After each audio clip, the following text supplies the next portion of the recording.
आप देख रहे हैं 7 न्यूज। मैं आपके साथ मोहम्मद सलमान जुनैदी। ನಾನು ಮೊಹಮ್ಮದ್ ಯೂಸುಫ್ ಕಾಜಿ,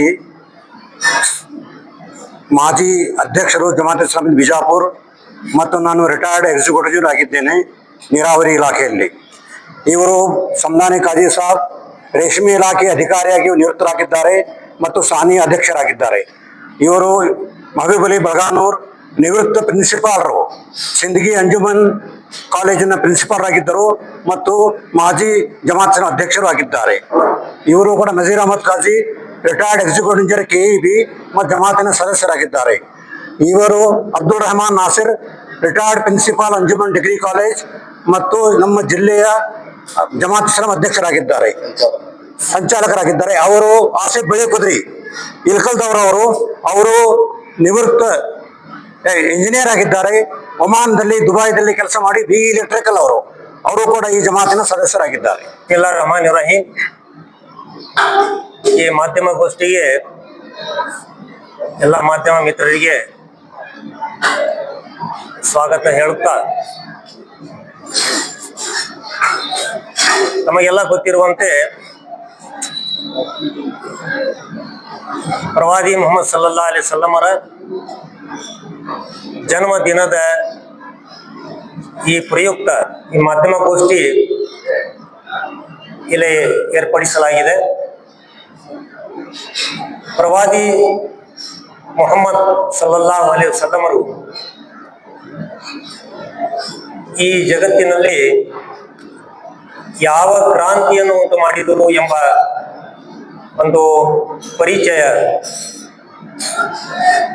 ಮಾಡಿಕೊಡ್ಲಿಕ್ಕಾಗಿ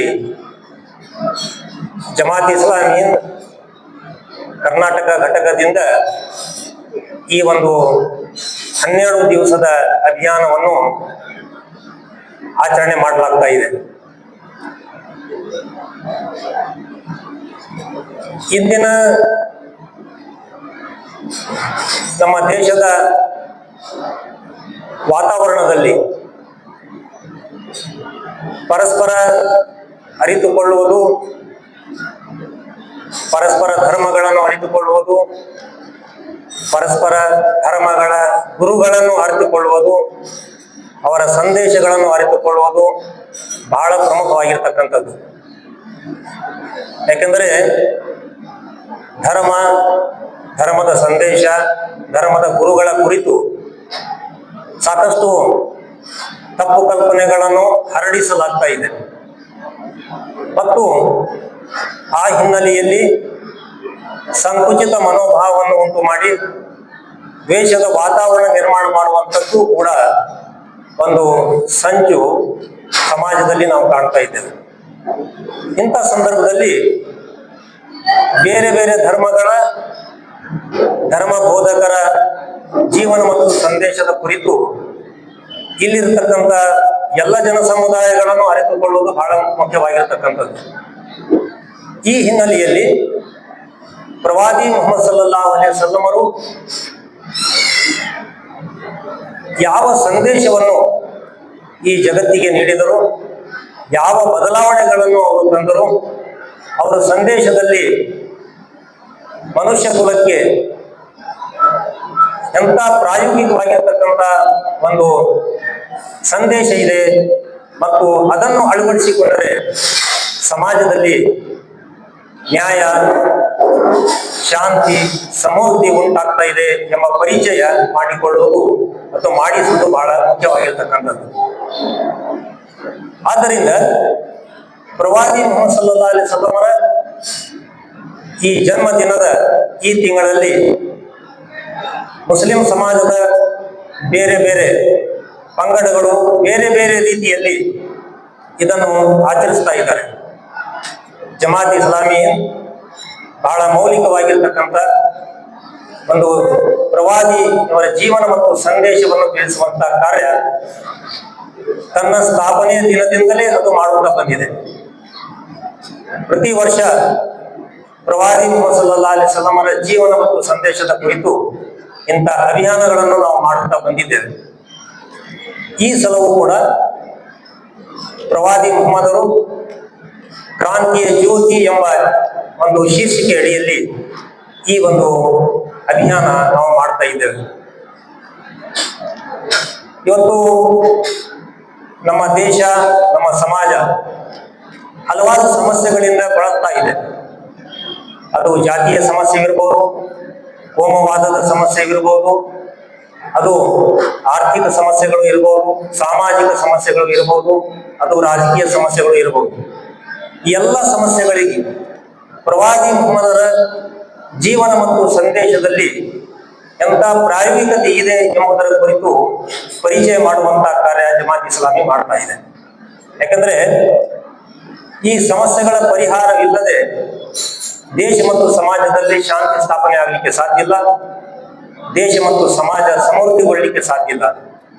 ಆದ್ದರಿಂದ ಪ್ರವಾದಿ ಮುಹಮ್ಮದರ ಜೀವನ ಮತ್ತು ಸಂದೇಶದಲ್ಲಿ ನಮ್ಮ ಸಮಾಜಕ್ಕೆ, ನಮ್ಮ ದೇಶಕ್ಕೆ ಯಾವ ಪ್ರಾಯೋಗಿಕವಾಗಿರ್ತಕ್ಕಂಥ ಒಂದು ಮೌಲ್ಯಗಳು ಇವೆ ಎಂಬುದನ್ನು ತಿಳಿಸಿಕೊಡುವಂಥದ್ದು ಈ ಅಭಿಯಾನದ ಒಂದು ಉದ್ದೇಶ.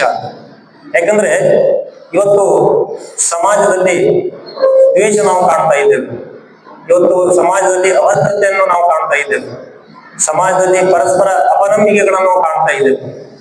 ಪ್ರವಾದಿ ಮುಹಮ್ಮದರು ಯಾವ ಸಂದೇಶದ ಮೂಲಕ ಸಾಮಾಜಿಕವಾಗಿ, ಆರ್ಥಿಕವಾಗಿ, ರಾಜಕೀಯವಾಗಿ ಮತ್ತು ಕೌಟುಂಬಿಕವಾಗಿ ಯಾವ ಬದಲಾವಣೆಗಳನ್ನು ತಂದರು, ಯಾವ ರೀತಿಯಾಗಿ ತಂದರು, ಅವರ ಕಲಿಸಿದ ಮೌಲ್ಯಗಳಲ್ಲಿ, ಅವರು ಬೋಧಿಸಿದ ಸಂದೇಶದಲ್ಲಿ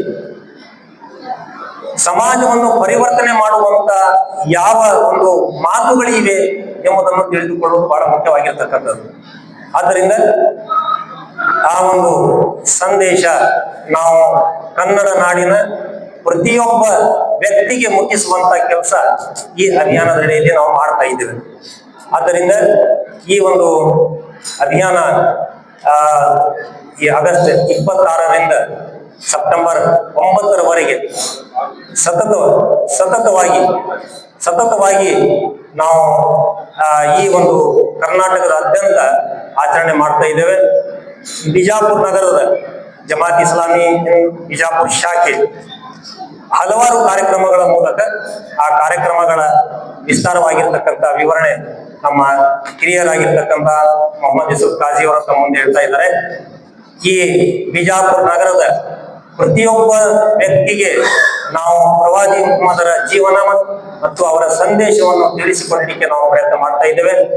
ಆ ಮೂಲಕ ನಮ್ಮಲ್ಲಿ ಇರ್ತಕ್ಕಂಥ, ನಮ್ಮ ನಗರದಲ್ಲಿ ಇರ್ತಕ್ಕಂಥ ಎಲ್ಲ ಇಲ್ಲಿ ಇರ್ತಕ್ಕಂಥ ನಾಗರಿಕರು ಪ್ರವಾದಿ ಮುಹಮ್ಮದರು ಯಾರಾಗಿದ್ದರು, ಅವರು ಯಾವ ಸಂದೇಶವನ್ನು ಬಿತ್ತರಿಸಿದರು, ಅವರ ಸಂದೇಶದಲ್ಲಿ ಯಾವ ಮೌಲ್ಯಗಳಿವೆ, ಆ ಮೌಲ್ಯಗಳನ್ನು ಅಳವಡಿಸಿಕೊಂಡರೆ ನಮಗೆ ಯಾವ ರೀತಿಯಾಗಿ ಶಾಂತಿ ಮತ್ತು ಸುವ್ಯವಸ್ಥೆ ಉಂಟಾಗ್ತಾ ಇದೆ, ಆ ಮೂಲಕ ಸಮಾಜದಲ್ಲಿ ಯಾವ ರೀತಿಯಾಗಿ ಸೌಹಾರ್ದತೆ ಮತ್ತು ಸಹಬಾಳ್ವೆ, ಭಾತೃತ್ವ ಉಂಟಾಗ್ತಾ ಇದೆ ಎಂಬುದನ್ನು ತಿಳಿಸಿಕೊಡ್ಲಿಕ್ಕೆ ನಾವು ಪ್ರಯತ್ನ ಮಾಡ್ತಾ ಇದ್ದೇವೆ.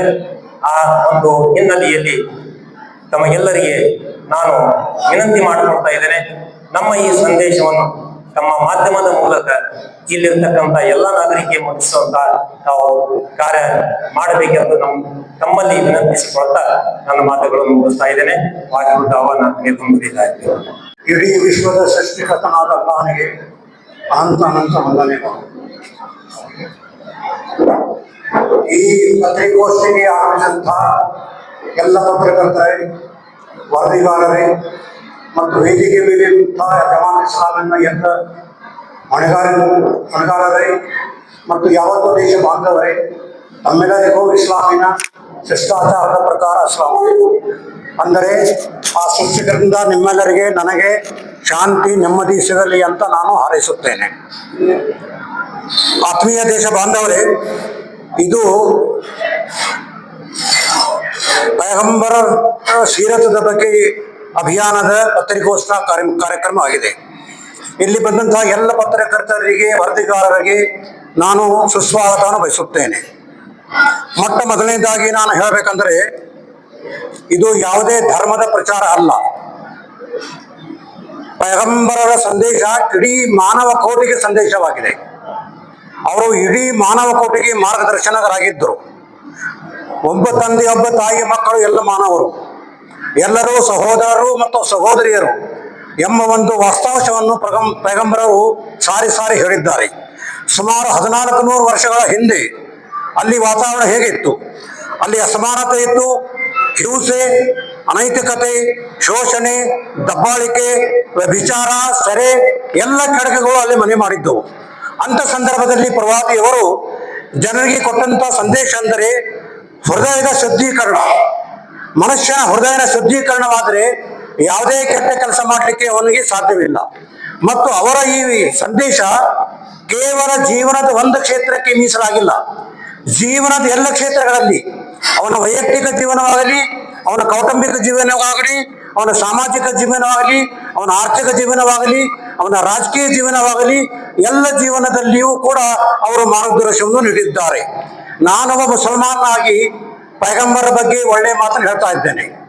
ಆದರೆ ಕೆಲವು ಮುಸಲ್ಮಾನರಲ್ಲ ಅವರು, ಆದರೂ ಕೂಡ ಅವರು ಪೈಗಂಬರ ಜೀವನವನ್ನು ಅಭ್ಯಾಸ ಮಾಡಿ ಯಾವ ರೀತಿಯ ಸಂದೇಶವನ್ನು ಕೊಟ್ಟಿದ್ದಾರೆ. ಯೋಗೇಶ್ ಮಾಸ್ಟರ್ ಸಾಹೇಬರು ಅವರು ಮುಸಲ್ಮಾನರಲ್ಲ, ಅವರು ಬರೆದಂತಹ ಒಂದು ಗ್ರಂಥವನ್ನು ನಾವು ಇವತ್ತು ತಮಗೆ ಕೊಡ್ತಾ ಇದ್ದೀವಿ, ತಾವು ಅದನ್ನು ಓದಿ ನೋಡ್ರಿ. ಅದೇ ರೀತಿ ಮೈಕಲ್ ಹಾರ್ಟ್, ಅವನು ಮುಸಲ್ಮಾನ್ ಆಗಿರಲಿಲ್ಲ, ಅವನು ಜಗತ್ತಿನ 100 ಜನರ ಜೀವನವನ್ನು ಅಭ್ಯಾಸ ಮಾಡಿದನು. ಎಲ್ಲ ಕ್ಷೇತ್ರದಲ್ಲಿ ಕೆಲಸ ಮಾಡಿದಂತ ಏಕೈಕ ವ್ಯಕ್ತಿ ಅಂದರೆ ಅವರೇ ಮೊಹಮ್ಮದ್ ಪೈಗಂಬರ್ ಅಂತ ಅವನು ಮೊದಲೇ ಸ್ಥಾನವನ್ನು ಕೊಟ್ಟಿದ್ದಾನೆ. ಆದ್ರಿಂದ ಇವತ್ತಿನ ಈ ಕಲುಷಿತ ವಾತಾವರಣದಲ್ಲಿ ಇವತ್ತು ನಾವು ಸ್ವಾತಂತ್ರ್ಯ ಗಳಿಸಿ 80 ವರ್ಷಗಳಾಗಿವೆ. ಆದರೂ ಕೂಡ ಇಲ್ಲಿ ಬಡತನ, ನಿರುದ್ಯೋಗ, ಅಸಮಾನತೆ, ದೌರ್ಜನ್ಯ, ಮಹಿಳೆಯರ ಮೇಲೆ ಅತ್ಯಾಚಾರ, ಕೊಲೆ, ಸುಲಿಗೆ, ಆತ್ಮಹತ್ಯೆ, ಭ್ರಷ್ಟಾಚಾರ ಎಲ್ಲವೂ ತಾಂಡವಾಡುತ್ತಿವೆ. ಇಂಥ ಸಂದರ್ಭದಲ್ಲಿ ಪ್ರವಾದಿಗಳ ಸಂದೇಶವನ್ನು ಎಲ್ಲ ಜನರಿಗೂ ಮುಟ್ಟಿಸಬೇಕು ಮತ್ತು ಈ ನಮ್ಮ ಸಮಾಜದಲ್ಲಿ ಸತ್ಯ, ನ್ಯಾಯ, ಕರುಣೆ, ಘನತೆ ಮತ್ತು ಏಕದೇವನ ವಿಶ್ವಾಸ ಎಂಬ ಸಂದೇಶವನ್ನು ಸಾರಲಿಕ್ಕೆ ಈ ಪತ್ರಿಕಾಗೋಷ್ಠಿಯನ್ನು ನಾವು ಕರೆದಿದ್ದೇವೆ. ಪೈಗಂಬರರ ಸಂದೇಶ ಕೇವಲ ಬೋಧನೆ ಅಲ್ಲ, ಅವರು ಪ್ರಾಯೋಗಿಕವಾಗಿ ಕೃತಿಯಲ್ಲಿ ಅದನ್ನು ತಂದು ತೋರಿಸಿದ್ದಾರೆ. ಅದಕ್ಕಾಗಿ ಅಷ್ಟೊಂದು ಮಹತ್ವವಿದೆ. ಇದೇ ಸಂದೇಶವನ್ನು ಇಡೀ ಬಿಜಾಪುರ ಜನತೆಗೆ ತಿಳಿಸಲಿಕ್ಕಾಗಿ ನಾವು ವಿವಿಧ ಕಾರ್ಯಕ್ರಮಗಳನ್ನು ಕೂಡ ಅಳವಡಿಸಿಕೊಂಡಿದ್ದೇವೆ. ಮೊದಲನೇದಾಗಿ ನಾವು ವೈಯಕ್ತಿಕ ಭೇಟಿ ಮಾಡ್ತಾ ಇದ್ದೇವೆ. ಬಿಜಾಪುರ ಜನತೆ ಎಲ್ಲ ಜನರಲ್ಲಿ, ಅವರು ಆಡಳಿತ ಅಧಿಕಾರಿಗಳಾಗಲಿ, ಸಮಾಜ ಸೇವಕರಾಗಲಿ, ರಾಜಕಾರಣಿಗರಾಗಲಿ, ಎಲ್ಲರಿಗೂ ನಾವು ವೈಯಕ್ತಿಕ ಭೇಟಿ ಮಾಡಿ ಈ ಸಂದೇಶವನ್ನು ಅವರಿಗೆ ನಾವು ಮುಟ್ಟಿಸ್ತಾ ಇದ್ದೇವೆ. ಅದೇ ರೀತಿ ವಿಚಾರ ಸಂಕಿರಣವನ್ನು ಕೂಡ ಏರ್ಪಡಿಸಿದ್ದೇವೆ. ಸುಮಾರು 40 ರಿಂದ 50 ನಮ್ಮ ಮುಸ್ಲಿಮೇತರ ಬಾಂಧವರನ್ನು ಕರೆಸಿ ನಾವು ವಿಚಾರ ಸಂಕಿರಣವನ್ನು ಏರ್ಪಡಿಸ್ತಾ ಇದ್ದೇವೆ. ಅದೇ ರೀತಿ ನಾವು ಜನಸೇವೆ ಕಾರ್ಯಕ್ರಮಗಳು ಮಾಡ್ತಿದ್ದೇವೆ. ನಮ್ಮ ಮಹಿಳಾ ಘಟಕದ ಎಲ್ಲ ಮಹಿಳೆಯರು ಕೂಡ ಈ ಜನಸೇವೆಯಲ್ಲಿ ಮುಂದುವರೆದ ಕೆಲಸ ಮಾಡುವಂತ ನಾವು ಕಾರ್ಯಕ್ರಮಗಳನ್ನು ಹಾಕಿಕೊಂಡಿದ್ದೇವೆ. ಅದೇ ರೀತಿ ನಿಬಂಧ ಸಭೆಯನ್ನು ನಾವು ಏರ್ಪಡಿಸಿದ್ದೇವೆ, ಪತ್ರಿಕಾಗೋಷ್ಠಿಯನ್ನು ಏರ್ಪಡಿಸಿದ್ದೇವೆ, ಸ್ವಚ್ಛತಾ ಕಾರ್ಯಕ್ರಮವನ್ನು ಏರ್ಪಡಿಸಿದ್ದೇವೆ ಮತ್ತು ನಮ್ಮ ಮಹಿಳೆಯರು ಕೂಡ ಬೇರೆ ಬೇರೆ ಭಾಗದಲ್ಲಿ ಕೆಲಸ ಮಾಡುತ್ತಿದ್ದಾರೆ. ಮಹಿಳಾ ವಿಶ್ವವಿದ್ಯಾಲಯವು ಏಕೈಕ ವಿಶ್ವವಿದ್ಯಾಲಯ ಆಗಿದೆ ಕರ್ನಾಟಕದಲ್ಲಿ. ಅಲ್ಲಿಯೂ ಕೂಡ ನಮ್ಮ ಮಹಿಳೆಯರು ಕೆಲಸ ಮಾಡಲಿಕ್ಕೆ ನಾವು ಪ್ರೇರಣೆ ಕೊಡ್ತಾ ಇದ್ದೀವಿ, ಅಲ್ಲಿಯೂ ಕೂಡ ಕೆಲಸ ಮಾಡುತ್ತಾರೆ. ಒಟ್ಟಾಗಿ ಹೇಳಬೇಕಂದ್ರೆ ಈ ಸಂದೇಶ ಮಾನವೀಯ ಸಂದೇಶ, ಸಹೋದರತೆ ಸಂದೇಶ, ಇದು ನಮ್ಮ ಈ ದೇಶದ ಅವಶ್ಯಕ ಬೇಡಿಕೆ ಆಗಿದೆ. ಇದೇ ಸಂದೇಶ ನಿಮಗೆ ನಾವು ಕೊಡ್ತಾ ಇದ್ದೀವಿ. ತಮ್ಮ ಲೇಖನಿ ಮುಖಾಂತರ ತಾವು ಇಡೀ ಸಮಾಜಕ್ಕೆ ಸಂದೇಶ ಹುಟ್ಟಿಸಲಿ, ನಮ್ಮ ದೇಶದಲ್ಲಿ ಶಾಂತಿ, ನೆಮ್ಮದಿ, ಭಾತೃತ್ವ ನೆಲೆಸಲಿ ಅಂತ ಹಾರೈಸಿ ನನ್ನ ಈ ಕೆಲವೊಂದು ಮಾತುಗಳನ್ನು ಮುಗಿಸ್ತಾ ಇದ್ದೇನೆ. ವಾಹ್ರು ದಾವಾನ ಅನಿಲ್ ಹಮ್ದುಲಿಲ್ಲಾಹಿ ರಬ್ಬಿಲ್ ಆಲಮೀನ್.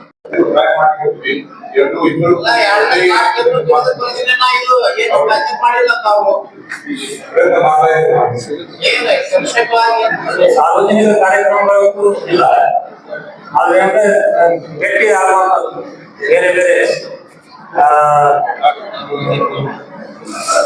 ಬೇರೆ ಸಮಾಜದ ಮುಖ್ಯಸ್ಥರಿಗೆ, ಸಮಾಜದ ಹಿರಿಯರಿಗೆ ಬೇರೆ ಬೇರೆ ಭೇಟಿ ಆಗುವಂತ ಕಾರ್ಯಕ್ರಮ, ಭೇಟಿ ಆಗುವಂತ ಕಾರ್ಯಕ್ರಮ ಇದೆ. ಸಾರ್ವಜನಿಕ ಕಾರ್ಯಕ್ರಮಗಳು ನಾವು ಇನ್ನೂ ಹಮ್ಮಿಕೊಂಡಿಲ್ಲ.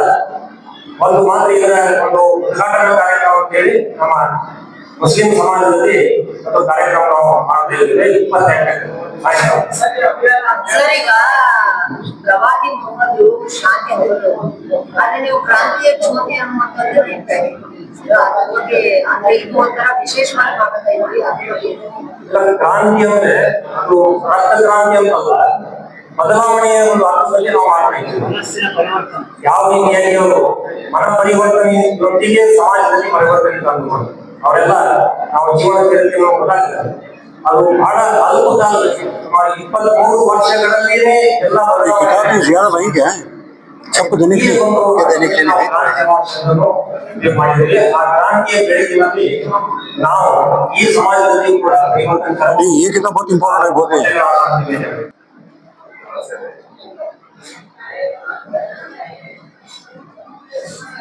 ವೈದ್ಯ ಮಾಡಿಕೊಳ್ಳುವಂಥ ಒಂದು ಪುಸ್ತಕ ಇದೆ. ಬಹಳ ಮುಖ್ಯವಾಗಿರ್ತಕ್ಕಂಥ ಪುಸ್ತಕ ಇದು ತಿಳಿಯೋದೇ